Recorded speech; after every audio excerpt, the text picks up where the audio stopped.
Hi, I'm Zoe, and welcome to the show Paranormal Extraction. Yeah, that's me.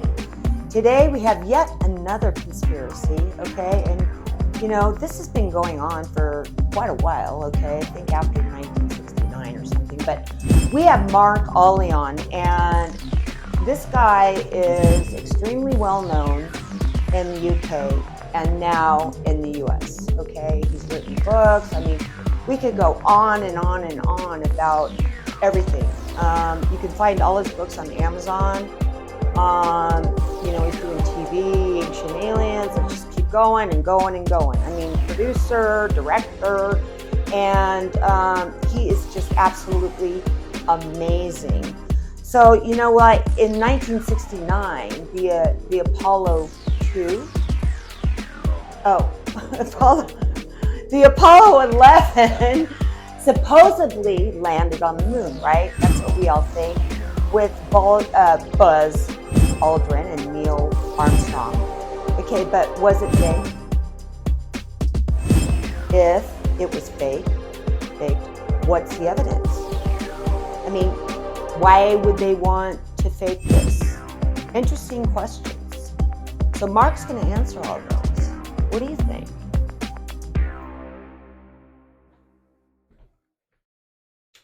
So, Mark, okay, first of all, I want to thank you for being on the show because you're like big time, man. I mean, like, you're like a superstar in UK and now up and coming, not even those words because you already are in the US on shows.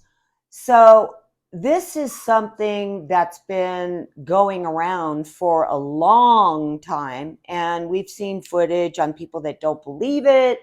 We've seen footage on why it's believable, but yet we hear interesting things from the astronauts, okay, now, that are coming out. Then they say it's faked and it's dubbed in. I mean, it's just ridiculous. So you are the one that would know. So tell me about this conspiracy theory. I love conspiracy theories. This is yet another bizarre one. Okay, I will hit you with the facts. Okay. Yeah. I suppose the place to start is I've always wondered about the moon and about the moon landings, simply because I'm old enough to be there. 1969. I was 7, so I remember crowding around this little sort of lens TV because my mum and dad had a 1950s TV. And it was Yeah. terrible. With the big magnifying glass on the front, and it only ran black and white. Which meant it was fine back then because you had this grainy, horrible broadcast and this guy coming down the ladder.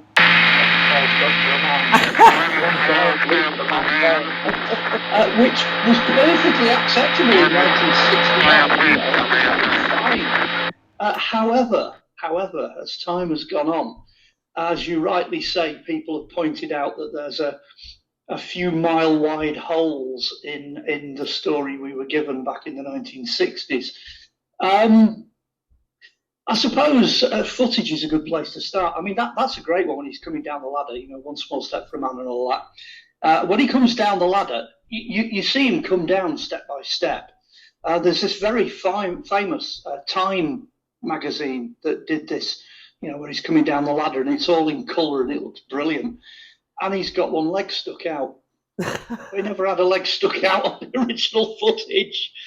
So that might have been the second small step for mankind, but it certainly wasn't the first one. And then anyway, he comes down like this, boom, boom, boom, you know what I mean? Yeah. We have landed a man on the moon, and even at 7 years old, I'm looking at this thing thinking, well, okay, if we just landed a man on the moon, who filmed it?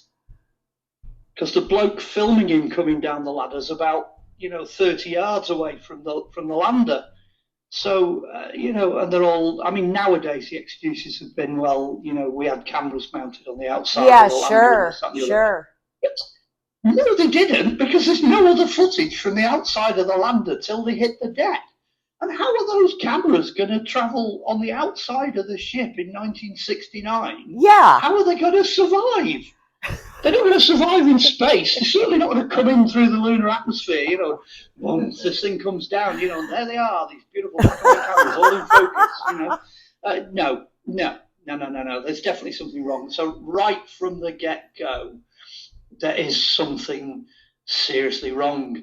And then if you fast forward to the end as well, you've got this wonderful sort of Jerry Anderson Thunderbirds moment where, the lander blasts off carrying the astronauts back to Earth, and you get this, there's this funny four-legged thing goes boom, flat, all this debris flying out, and then the camera follows this lander as it flies off into space, But who was operating the camera?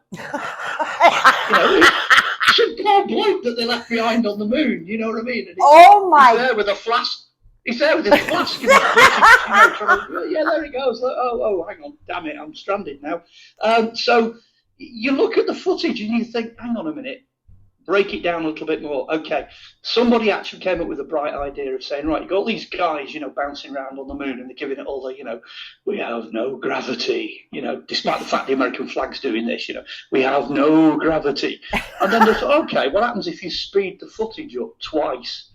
So they just did, 50% increase, and it's back to normal speed. They're all moving around at normal speed. Everything, even the buggy and everything's normal. So you look at that, you think that means they just slowed it down by 50%. That's how they got the anti-gravity thing, and all the rest of it. Plus the fact, when you look at the gravity, they're kicking up dirt and rocks, and there's bits of stuff going on all over the place. And there's a couple of really comical bits where, one guy falls over, but he doesn't hit the deck. He kind of hovers, and then he swings round a bit, and then he hovers a bit more before he can find his footing. And he's on wires. You can tell he's on wires.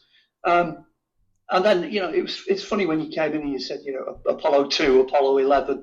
I don't remember any of the numbers either. Yeah. Thank you. I don't remember them either. Because they don't have the cross on top or the bottom to say that it's either a 2 or an 11. Right. No, they don't have that. It looks like Roman, but it's not. So I'm with you on that one.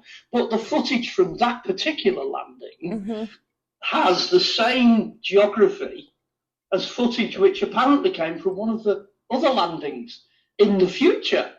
So when you marry these two pieces of footage up, you realise it's got the same skyline. Plus the fact there aren't any stars, which is sets the alarm bells ringing a bit. Where's the rest of the universe gone? They might have been there, but clearly they've not made it to the final footage. So you've got so many anomalies. The reason I got into that side of it, the anomaly side of it, there was a bloke ages ago, I can't remember how many years, 15, 20 years ago, who was a photographer.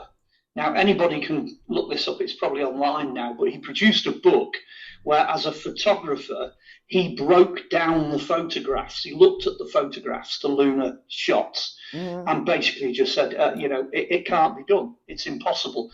This is a time when film from a Hasselblad camera, you couldn't take it through an airport scanner because the radiation from the scanner would corrupt the film. And yet all the shots made it back from the moon, and they're all pin sharp. Now, also the astronauts' cameras down here, sort of where my beard is, and they're looking through a tiny little hole in the top of it, and yet a majority of them, the shots are framed. They're all in focus and they're perfect. And this guy's like, you can't do that with a Hasselblad. It's not possible. So clearly the photographic side of it is staged. If you look carefully, you'll also find that the dark areas on the lander, they've got reflectors and floodlights, and they've lit it because there's light coming from all directions hitting the lander when they take shots of that. And the same thing's true in the visors as well. If you look at the visors of the helmets, you can see like football type arena lights, these stacked. You can see them reflected occasionally in what these guys are wearing. And again, back to One Small Step for a Man, there's a great one there because you've got this famous Apollo boot print. There's the footprint of the boot. Yeah. Which doesn't match the boot that's in Buzz Aldrin's book. Oh my God, are you kidding? No, which doesn't match the boot either on the spacesuit in the museum over there in the US. Oh my God. The footprint doesn't match either of the other two boots, which don't match each other. So it's like, what on earth is going on? it does drag on a bit. I mean, I can tell you a nice little personal story because I was chatting at an antiques fair to this lady who she said, "Oh, when I was a little girl," she said, I met Buzz Aldrin." I'm like, "Oh, really?" She said, "Yeah," and he gave me some rocks from the moon. Oh, I'm like, oh, okay. So apparently he got to know this little girl really well at this museum or this talk or whatever he was doing, and passed on to her some of this little tiny fragments of grey rock in a little container. And she said, and when I became an adult, she said, I got really interested in science. She said, so I became a chemist. And she said, I went off and got this tested, and it's concrete dyed grey. Now, I don't know if anybody's noticed, but all the lunar rocks, all the moon rocks now have vanished out of museums. You don't see them, they're not on display. Because it turned out, eventually, quite a few years later, this is coming way after this story was told to me, it turned out it was all concrete. It's all concrete dyed grey. Oh. So when you start to stack it up, they've got no physical evidence, they've got no photographic evidence. The film footage is quite obviously staged, no matter what excuse they make. And just to cap it all, okay, recently, they've lost all the archives. Are you kidding me? No, absolutely dead serious. The archives. They've lost a lot of that lunar stuff. It's disappeared. It's gone. So you can only get now whatever it is that's knocking about, basically. That's all you can get. So the question is, how did they do it?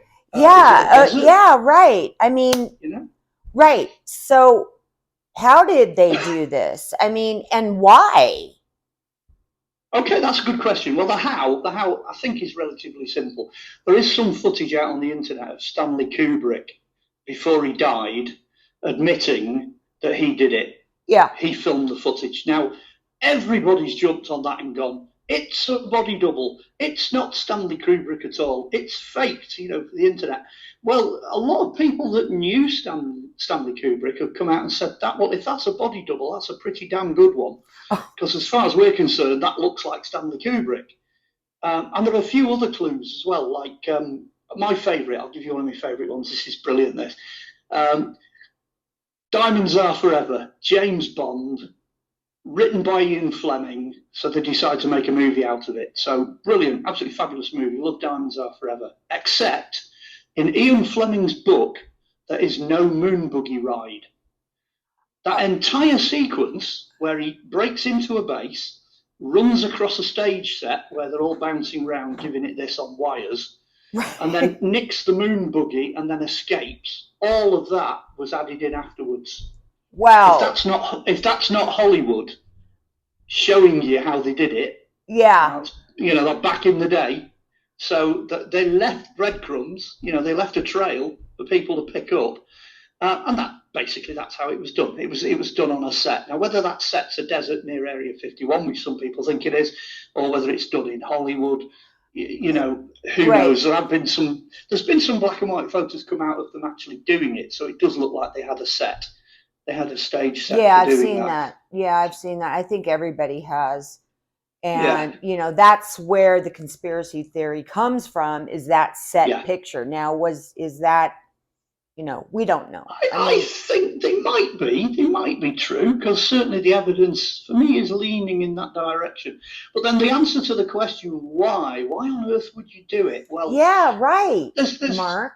There's a couple of good reasons as to why. Okay, at the front end, you've got one of the most famous presidents of all time saying it's going to be our priority. We're going to get to the moon. Kennedy. So that gives a big push, to get it done. It needs to be done. At the same time, you've also got the Russians, and they're apparently firing things up into space. You've got Sputnik, and you've got a monkey, and a few other bits and bobs. Yeah. So the race is on to beat the Russians. So essentially, that's the backstory. That's what they're doing. They're trying to beat the Russians. So the pressure's on to be the first one there. So that gives a massive, enormous reason. But the biggest reason of all is actually invisible. And it's NASA. NASA are basically a technology company that are using the whole moon thing as a massive distraction and a massive cover to whatever else it is they're doing. So that feeds quite firmly back into the whole UFO conspiracy thing, and all the rest of it. Is it back engineered technology? Is it technology we've developed ourselves? It's whatever it is now, 90 years, 95 years since Roswell. How much could we have developed in that time?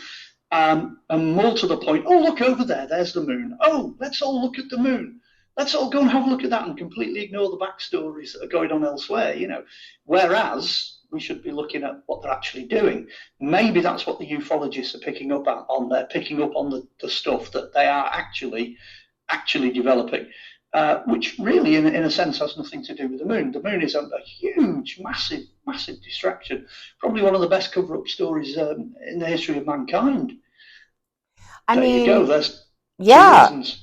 Okay, I know, but I'm sitting here and listening to you about this. So what you're saying is that this was kind of like they needed to get there, okay, because they wanted to be the first, okay, even though they were sending monkeys up over there and they had to do it. Now, were they using that also as kind of a deviation by something else that was going on? Is that what you were saying? Well, the whole idea of a space race to land somebody on the moon, it began with this competition between America and Russia. Who was going to achieve this first? But there is a bit of a kicker in that as well. And if you talk to, I'm not going to say proper, yeah, I am going to say proper scientists. If you talk to people that actually do study what goes on up in the sky, they will start to talk about this thing called the Van Allen belts. Now, the Van Allen belts, if you can imagine when you shake a load of water with soil up in a jam jar, it settles out in layers. And the atmosphere does the same thing. There are lots of nice layers that they settle out, but the atmosphere seems to work backwards. All the heavy stuff ends up at the top. So you've got this Van Allen belt, and then you've got this zone called, I think it's called the sweet zone, in between, which is kind of safe. And then you've got another Van Allen belt. Now, I've actually put in writing, it's in one of my books, I say trying to get a spaceship through those two Van Allen belts, it's like, sending a tin can through 1,000 shotgun blasts. Because the amount of debris that's up there, which has increased now considerably since the 1960s, but the amount of debris that's up there, chances are you are going to get hit by something on the way through those two belts. Right. Which basically means, not to put too fine a point on it, unless you send something out there that's armor plated and that's to modern standards, right, it's not going to escape. It won't get out of the Earth's gravitational field. It'll end up cruising around in the upper atmosphere in the sweet spot, which is where they send space shuttles and satellites and everything else. And then it'll just come back down again to Earth from there. So I think we can get things up into the upper atmosphere. It's called inner space, but I'm really not convinced that we can get things into outer space. I don't think that's possible. So when you've got people like, India and Britain saying, "Oh, we're going to fire stuff up there," China, yeah, we can send a man to the moon, to Mars, to wherever. They've got to get out of the Van Allen belts before they can even consider doing that. Which does lead to another little interesting point as well. What you got to remember is, if you're sat there at a radio telescope or NASA, or you're receiving data coming in or whatever comes in from space is coming in as digital. It's coming in zeros and ones. So the reality is that all of these fantastic images that you see, the Hubble telescope, the surface of Mars, the whatever, all of them, every single one of them are digital. Now we all know in this day and age. I mean, I'm stating the obvious here. This wow. Is what? This is on a par with the guy they left behind on the moon to film the takeoff. It's that kind of obvious. Everything that's coming back is digital, so we can make of those images whatever we choose. Yeah, sure. Assuming that they're even coming back, because there's no photographer. No human being has sort of looked at a nebula and gone click. You're in the realms of Star Trek now. that's the kind of nebulas we can create and, we can see in front of us. In terms of biological entities, we've not sort of, floated off to Mars to get a photograph or anything like that, which does make me wonder where the Mars rover actually is. It's probably in Mongolia in the desert or something, studying around. Okay, why? Okay. So you're saying they're all fake? You're saying they're all fake?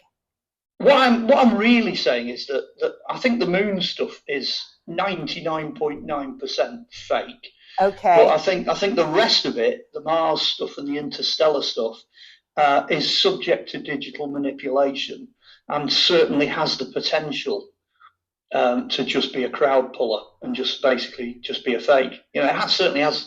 If they've done it once and they've done it twice, they can do it as many times as why do they want to do that then? I mean,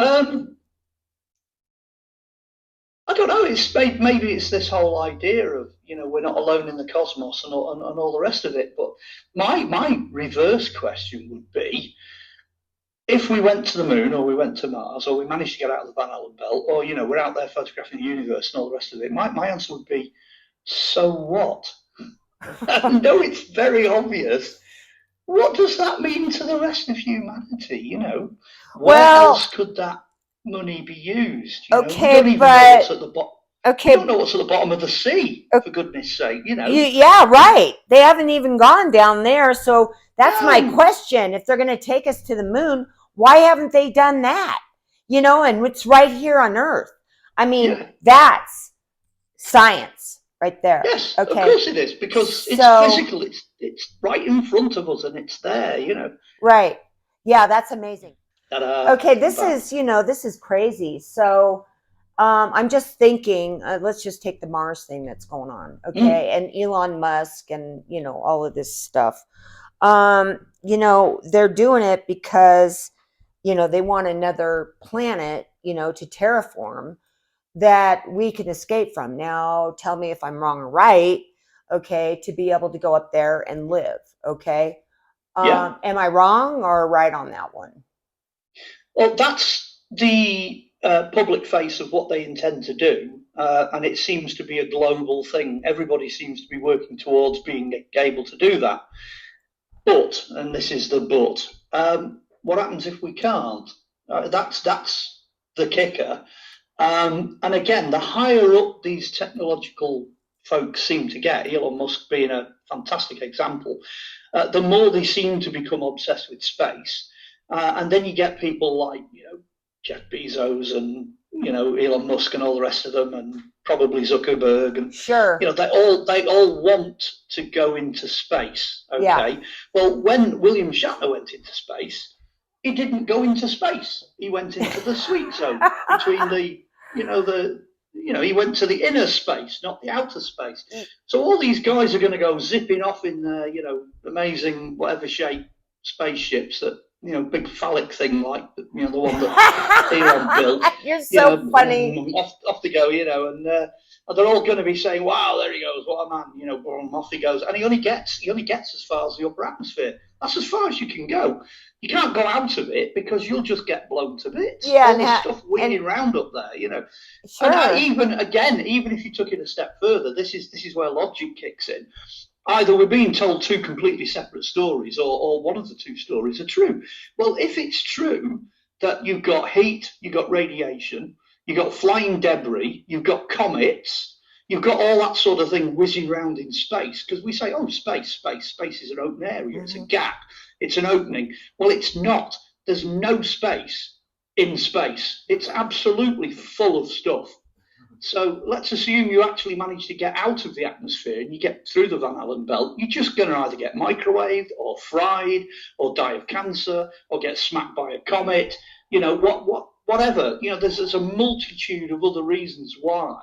Astronomers know this. They know that if we get outside of our own atmosphere and we break out, there are going to be problems in space, Yeah. Down here, we're shielded from sunbursts. You get outside the Van Allen belt, you're not shielded anymore. One decent sized cough off the sun, and that's it. You're a ball of fire and you're gone. So what we see in the movies, this burning up in the upper atmosphere and all that kind of stuff, and it's movies, it's Hollywood. You've got to bear that in mind. The reality of that is that you wouldn't escape the Earth. You just wouldn't do it. It's just you'd get blown to bits in the upper atmosphere. I have no doubt of that at all. Whether or not they can send armor-plated satellites beyond that and then somehow make them survive, that's at least marginally plausible. You might be able to get away with doing that. But as I say, the results coming back, being back to Earth, are dubious to say the least. It's some guy with a graphics degree sat in front of a big screen converting zeros and ones into what you see as these amazing shots from things like the Hubble telescope. Yeah. So my question again. Okay, we talked about the Apollo 11. Why? Why? Well, it's a cover story. It's the world's biggest cover story for the technology they're actually developing. So clearly, some of that technology might be, a little bit worrying to us. So the question there is, going more towards the UFO community, have they managed to crack time and space? Have they got machines that will travel, that the Germans were developing back in the Second World War? And what else have they developed? Can they do things that the general public would find as magic, that would be utterly amazing? And in so doing, what else have they discovered? So if we can't get off this planet, then the solution's got to be down here. There has to be some way of sorting this out. And clearly that is not high on the agenda of an awful lot of companies who seem at the moment to be primarily concerned with making money. The kind of, us and them, the rich and poor and all this sort of gaps, there's a technological gap now that's developed. As I said, 95 years since Roswell, goodness only knows what they've developed. What could they have done with Tesla's notes or Einstein's notes or all these people who've made discoveries? What could they do in 100 years? That's basically what I'm saying. And I would imagine they could do a hell of a lot more than we're seeing. Right. We're only seeing the tip of the iceberg, so I think that's the big reason, the big commercial reason is that it's a cover-up. But then there's this idea of competition between America and Russia, it's that whole, we're going to beat them to it sort of thing. I mean, I was thumbing through one of these, kind of Arthur C. Clarke's Mysterious World type books that came out in the 1970s. And there's this photograph, it's just a pile of rubble all in like strips like that. And it says something like, here we have a photograph from the Russian satellite to Venus. Okay. Like, Russian satellite to Venus in the 1970s? Where the hell's that come from? It's there. So I'm thinking, clearly we're not the first people to come up with this. Another one that I found the other day, I was rummaging through some glass lantern slides for lantern shows. And I've got slides going back to the 1870s, 1880s, these glass slides. And I pulled one slide out, and it's a comet. And then the next slide in the series is a crater on the moon. I'm thinking, hang on a minute, 1880s? And this crater looks exactly like the ones that they were sort of running across in the 1960s. I'm thinking, hang on a minute, there's loads of these kind of breadcrumbs, that have been left behind. So many of the Victorian illustrations that sort of prequel, if you like, what later became this, journey to the moon sort of thing. That's in like a tiny little tin can full of these big like switches from the 1960s, and it steams up and you can't see what you're doing, and there's, so many things wrong with it. Bits of cardboard and tin foil stuck on the lander, it's just complete nonsense. And then NASA turn around and say, well, we can't do it nowadays because we've forgotten how to do it. We've lost the technology, so we don't know how to do it. What? So just an actual NASA scientist came out and said that. I think it was earlier this year they came out and said, we can't send that kind of ship to the moon anymore because we're not sure how they did it. Oh, my God. Okay, well, it's Woody, just, and then none of the astronauts, when you actually pin them down. I was just going to ask you about that. Yeah, none of them will admit it. None of them. They're all actors and performers and this, that, and the other. And, there's been a couple of moments, bless him, when Aldrin slipped up, He's been pressurized, and Yeah. and he's getting old now. And there's a couple of clips out there online where he makes a cock up, and it drops out, something to the effect that we didn't go, Well, I've all he focuses on, I've seen, is seeing, a spaceship. That's all I've heard him say. Yeah, I believe they did see something when they were up there. But when I say up there, as I say, you've got this dual inner space and outer space. I have no doubt that they shot something up into the gap, right? The sweet zone. They got something into that went round the planet, a few times. And then I've got no doubt that came back and splashed down, whatever it was. Mm-hmm. So you've got that going on. There was some amazing footage leaked as well that showed it was like the time delay before the broadcast. And in the gap, you can hear a director telling them what to say. It's quite funny. It was a leaked, one of these supposedly lost, reels of NASA tape that was leaked. And they're saying, yes, Buzz, just move a bit to the left. Yeah, that's better. Now talk about this. Now talk about that. And then that voice vanishes, and then you can hear the astronauts coming in, the other one that makes me, people can go find all of these clips, go and find them, is Nixon. Nixon on the phone to the moon. Hello. Hiya. How are you doing? We're all dead proud of you. Come on, for a start, it's Nixon.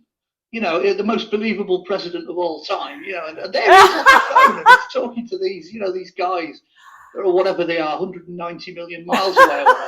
We can't even do that today. Not with mobiles and satellites. You just can't do it, But he's talking to them, and the irony of it is he's doing it in real time.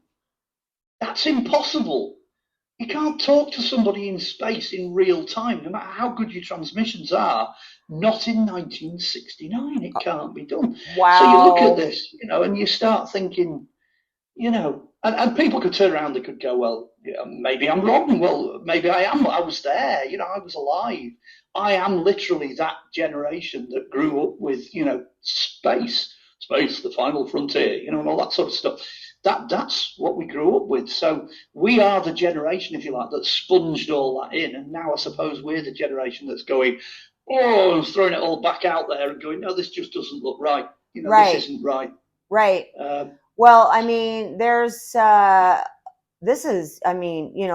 heard some of what you're talking about. Yeah. But and I love it, because when you talk, it's great, because, you're incredibly smart, and you're this historian, archaeologist. Let's add that in. I didn't add that in before. And it's very apparent in your books that you've written. Yeah. But, when you put it all together, you make it so easy to understand.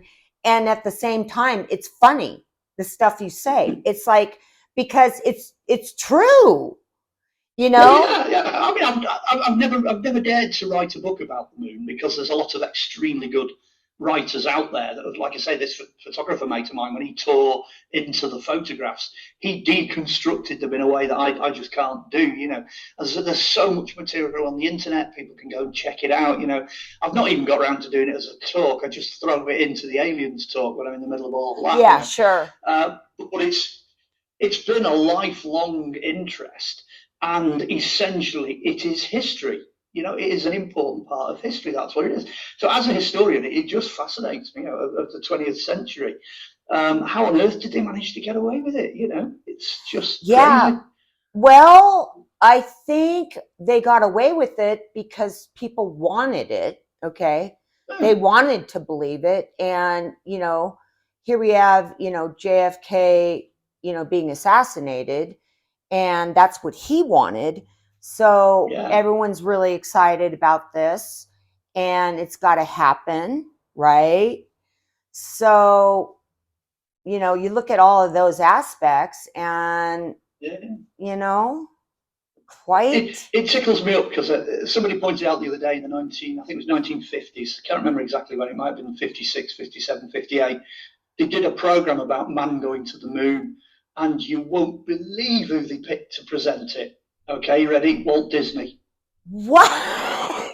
Walt Disney Presents, and it's a serious, it's a serious show, seriously, and it's presented by Walt Disney. I've just got a cat, by the way. Here we go. It's not my tail. It's the cat's tail. Here he is. Look. You're always so great. You're always so funny. Okay, yeah, Walt Disney. Yeah, it's not adding up. Okay, it's no, nothing does. Nothing adds up. They had a big thing, I think, at Disney World as well at the time about space and investigating space.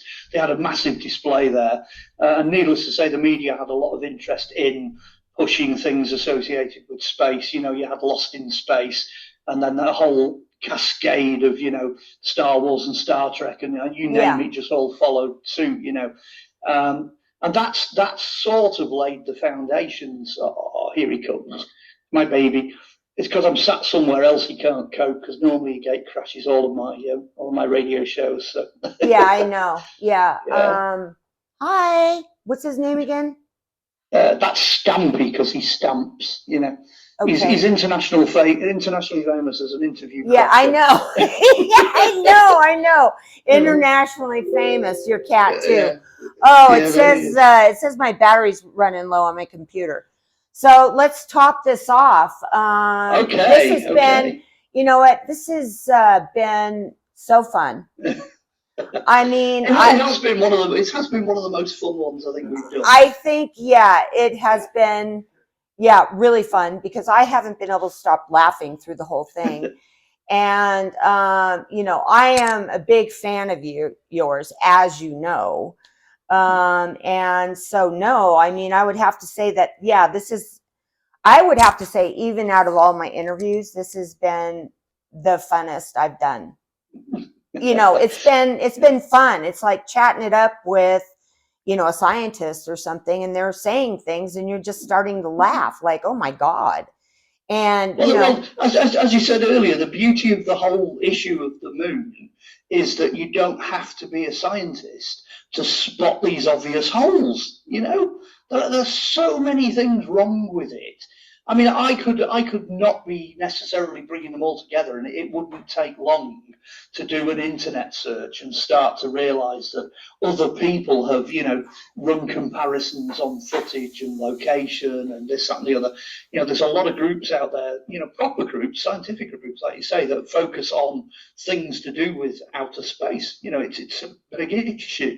And loads of people have just spotted hole after hole after hole in the story, So yes, well, that's well, this has been well, this has been great, and I know we're doing a Halloween special on witches and wizards, and I know you're going to go back to the origin and go back in time, and because that's what you do, is the history, the archaeology, what you prove.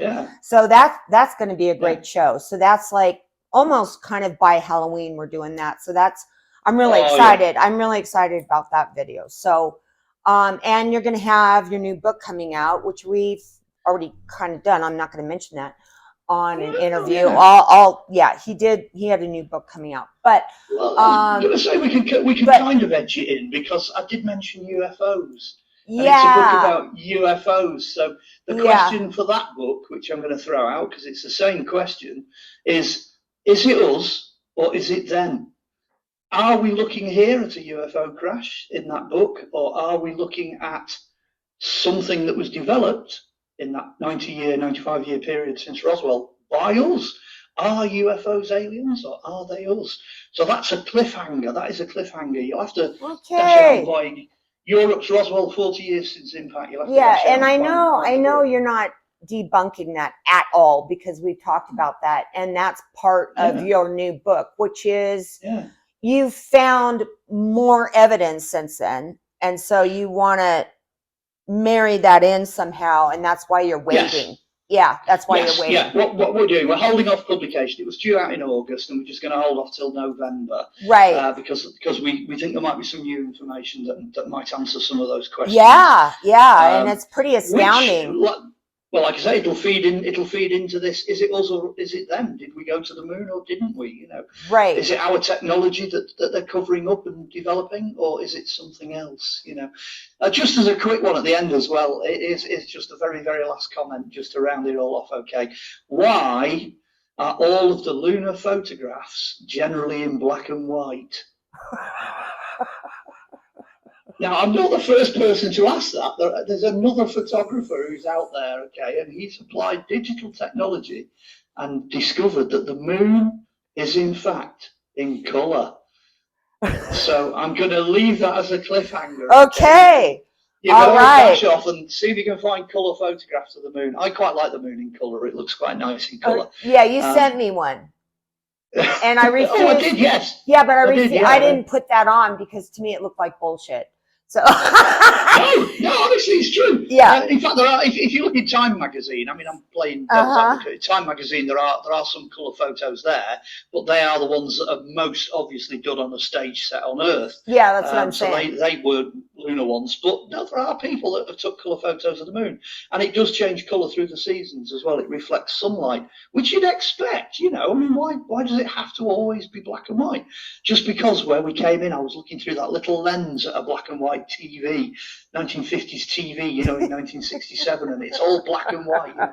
Now start asking the questions, you know, why? Why is it always in black and white? You know, that's a good question to ask. Yeah. And a cliffhanger with your book coming out, which is great.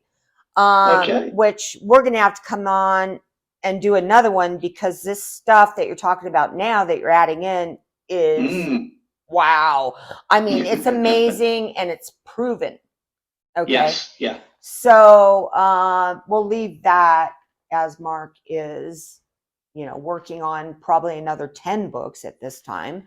And, you know, doing his radio shows and 4 books you're working on right now. Okay. You can find him on Amazon. Okay. Mark, M-A-R-K. Yeah. Not C. Ollie.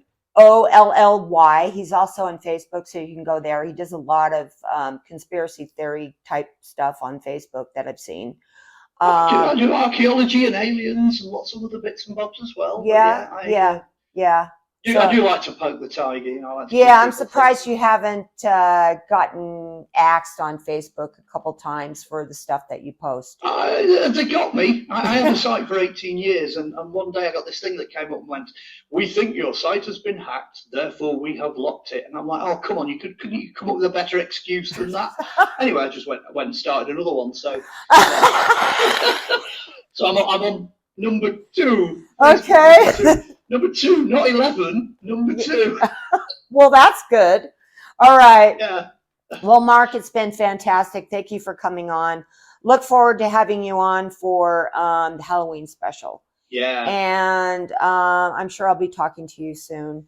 And geez, thanks for coming on. You're just so fun. And, you know, some of the things we've talked about obviously haven't been so fun, but this one was incredible. So thanks for having me. All right. It was a pleasure. Yeah. Well, thank you. Thank you. Thank you.